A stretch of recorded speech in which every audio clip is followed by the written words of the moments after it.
Hello everyone, once again you all are most welcome.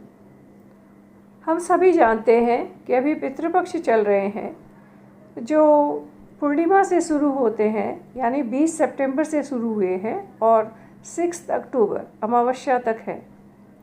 और इनमें हम सभी अपने पूर्वजों के नाम, जो लोग इस दुनिया में अब नहीं हैं, उनके नाम से ब्राह्मणों को खिलाना, दान पुण्य करना करते हैं। मगर उनसे हम इतने जुड़े हुए होते हैं कि इन 15 दिनों से लेके हमारे अंदर बहुत सी हमारे मन में चिंताएं रहती हैं, बहुत से प्रश्न रहते हैं जो बचपन से हमारे यहाँ दिमाग में थे, मगर किससे पूछे क्या करें समझ में नहीं आता। जो होता था कह देते थे, कर देते थे। ऐसे ही कुछ प्रश्नों को जब अब बड़े हुए समय मिला, पूछा, पंडितों से देखते हैं, पहले कहाँ यूट्यूब और कहाँ फेसबुक, कहाँ गूगल, कहाँ देखें, सर्च करें। देखा, पंडितों से भी बात करने का अवसर मिला तो कुछ चीज़ें लॉजिकल लगी, वही आपसे शेयर करूँगी। प्लीज़ देखते रहिए। आप देखिएगा, सबसे पहले हमारा प्रश्न एक हमेशा मन में रहता है कि कहीं भी कुछ, कहीं हमसे चूक न हो गई हो, कहीं कोई भूल नहीं हो गई हो जिसके कारण पितृदोष आ गया हो। और कहते भी हैं ऐसा कि बार बार कार्य में बाधा आए, घर में अशांति रहे तो पितृदोष है। तो व्यक्ति करे क्या? बहुत सरल ढंग से पंडित लोग छोटी सी पूजा कराते हैं और खुद को मन में बहुत शांति मिलती है। मगर हाँ, ये कहना चाहूँगी, जो हम लोग एक डर जाते हैं कि दोष हो गया तो क्या हो गया, एक मन में विश्वास रखना चाहिए कि जिस तरह माता पिता कभी भी अपने बच्चों का कोई भी वो गलती भी कर दे तो उन्हें क्या, पहले तो फिर भी 2 चमाड़ लगाते थे, हम वही पकड़ के दिया 2 एक पीठ में। अब तो अब वाले तो no please don't do it, इससे अधिक कुछ कहते ही नहीं।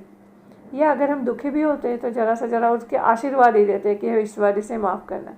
तो जब जो अब नहीं है इस दुनिया में, जो देव बन गए हैं, रक्षा कर रहे हैं, वो हमारा अनहित नहीं करेंगे, ये मन में विश्वास होना चाहिए। हाँ, दान पुण्य अगर हमें खुद को लगता है हमसे गलती हुई तो हम अपने जैसे बड़ों से माफ़ी मांगते हैं, उनसे भी माफ़ी मांगनी चाहिए। उन्हें खुश करने के लिए भी हम, जैसे अब बड़ों को हम गिफ्ट देते हैं, उनके नाम से हम दान पुण्य करें।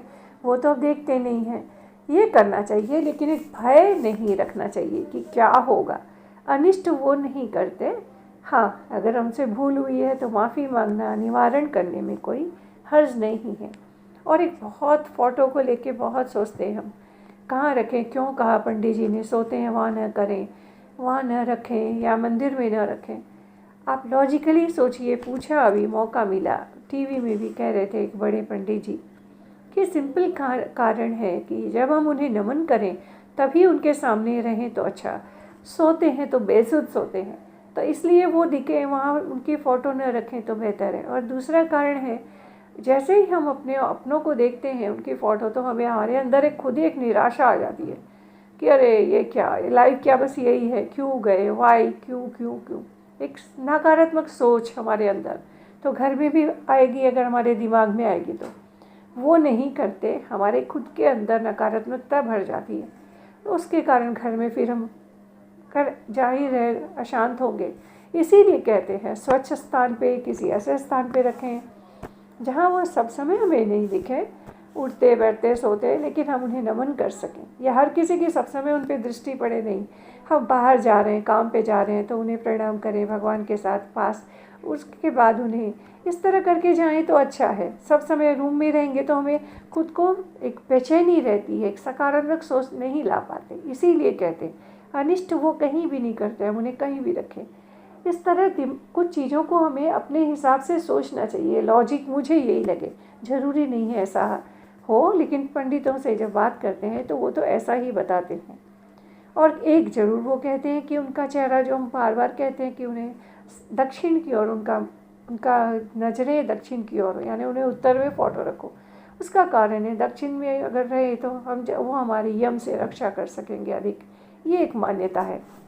और बस उनकी जितनी श्रद्धा भक्ति करें, जो पूजा दान पुण्य करें, तो उन्हें वो सक्षम होंगे, उनकी ताकत और अधिक होगी।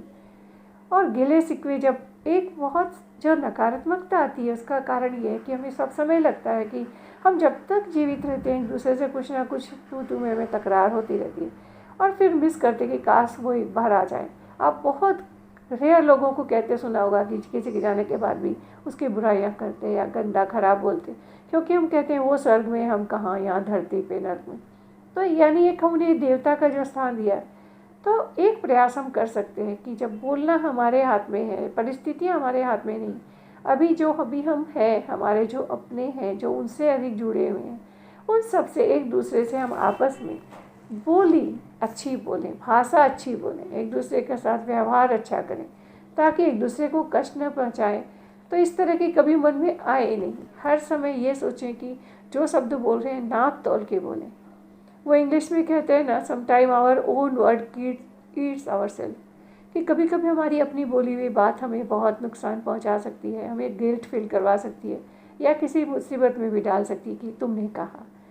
और ना ही किसी दूसरे के कहे हुए शब्दों को अपने मुंह में ठोसने देना चाहिए कि उसने कह दिया और हम कह दें, या कोई कहना भी चाहे आपने कहा तो उसे उसे ना कहने की हिम्मत होनी चाहिए, भाई मैंने नहीं कहा। छोटी छोटी चीज़ें अगर हम अपने जीवन में पहले से ही अपना लें, तो जो ये मन में आता है दोष हो गया होगा, ये हमसे ये भूल हो गई होगी, उनमें शायद कुछ कमी आ जाए। और ख़राब तो कभी भी किसी के लिए बोलना ही नहीं चाहिए। और ये भी नहीं सोचना चाहिए कि ये जो एक और बहुत बड़ा भ्रम होता है कि क्यों 15 दिन कोई शुभ कार्य नहीं करने देते। अभी पंडित जी से बात हुई है और टीवी में भी कह रहे थे, बोले इसका सिंपल कारण है कि हम चाहते हैं कि उन्हें सिर्फ 15 दिन की, कहा शास्त्रों में लिखा है कि 15 दिन की अनुमति मिलती है कि वो मृत्यु लोक में वापस आके अपने घर वाले जो दान पुण्य कर रहे हैं उसे देख सकें, ग्रहण कर सकें। तो ऐसे में अगर हम बाहर घूमते रहेंगे, नया घर में चले जाएंगे, मांगलिक कार्य करेंगे, तो उन पे ध्यान नहीं दे पाएंगे, वो शायद उन्हें हम ना मिले अगर हम बाहर घूमते रहें तो। इसीलिए घर में रहने का अर्थ ऐसा नहीं है कि कुछ अनिष्ट हो जाता है। ये मन में अपने आप पे विश्वास होना चाहिए। ईश्वर के प्रति भी कई बार ये कहती हूँ कि हम ये कई लोगों को कहते सुना आज पूजा में भूल हो गई इसलिए ऐसा हो गया। ईश्वर कभी हमें इस तरह की गलतियों से सज़ा नहीं देते, ना ही हमारे पितृ देते। ये सब सिर्फ हमारी श्रद्धा के ऊपर निर्भर करता है। हाँ, भूल हो गई है, दान पुण्य जरूर करना चाहिए, लेकिन एक डर नहीं रखना चाहिए कि ऐसा कुछ इसलिए हो रहा है। अनिष्ट हो ही है वही जो राम रचि राखा। प्रयास करना चाहिए, जैसा अक्सर कहती हूँ कि हम अच्छा बोलें, अच्छा करें, और दान पुण्य उनके नाम से करेंगे तो अच्छा ही है। जैसे कहते हैं तिथि के हिसाब से साल भर में किसी की याद भी न हो तो उसकी फिर अमावस्या को और थोड़ा सबके नाम से कर देना चाहिए।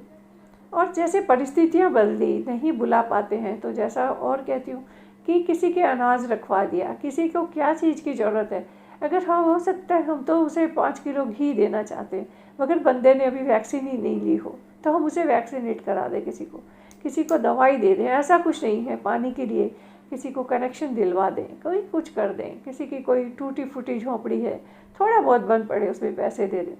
इस तरह के कार्य करें तो आत्मनिर्भर भी हो, बंदे को थोड़ी मदद भी मिले, उसके स्वाभिमान को भी ठेस न पहुँचे। इस तरह करके हम बहुत लोगों की मदद कर सकते हैं। और अपनों से यही कहूँगी, सकारात्मक सोच रखने, जो बार बार वो कहते हैं कि निराश न हो, कि यही है जो अभी हमारे बीच हैं, उन सबसे हम प्रयास करें, अच्छा बोलें, मीठा बोलें, सही बोलें। अगर गलत लगे तो भी एक तरीका होता है सही ढंग से कहने का। वही जैसे कपिल शर्मा शो में वो कहते हैं ना, पहले वाले तो दो पीठ में लगाते थे धड़ाम, और आजकल नो बेटू, और पहले वाले तो सीधे कान पकड़ के फटकार देते थे। तो वही है ये जो no, don't do it please, good boy. तो वही भाषा, अगर भाषा को हम थोड़ा सा सुधार के, ये तो नहीं है कि मतभेद नहीं होंगे, बस मन में भेद न लाएं, तो कभी भी कटुता नहीं आएगी रिश्तों में। मतभेद होगा, मनभेद नहीं। इतने दूर नहीं होंगे कभी भी कि हम एक दूसरे से बात करने से कतराएं। ये दूरी आना माने रिश्तों में कहीं ना कहीं बहुत दूरी आ गई है, उसे ना आने दें। और जीवन है, सोचें, और जो चले गए उन्हें हम ला नहीं सकते, तो उनके प्रति अच्छी यादों को रखें, दान पुण्य करें, और जो उनसे अधिक जुड़े हुए उनका ख्याल रखेंगे तो भी उनके मन को शांति मिलेगी। परिवार में एक दूसरे का साथ दें, आसपास में किसी का भी साथ दें, जहाँ तक हो कुछ अच्छा ही करें। जब तक है तब तक है, ये जो देख चुके तो तब तक में कुछ अच्छा कर जाएं। मैं तो यही सोचती हूँ। पता नहीं सही सोचती हूँ या पूरा सही नहीं, कमेंट बॉक्स में ज़रूर सुझाव दीजिएगा, और भी कुछ अपने सुझाव दीजिएगा। I hope you like it. Do share, do subscribe, stay safe.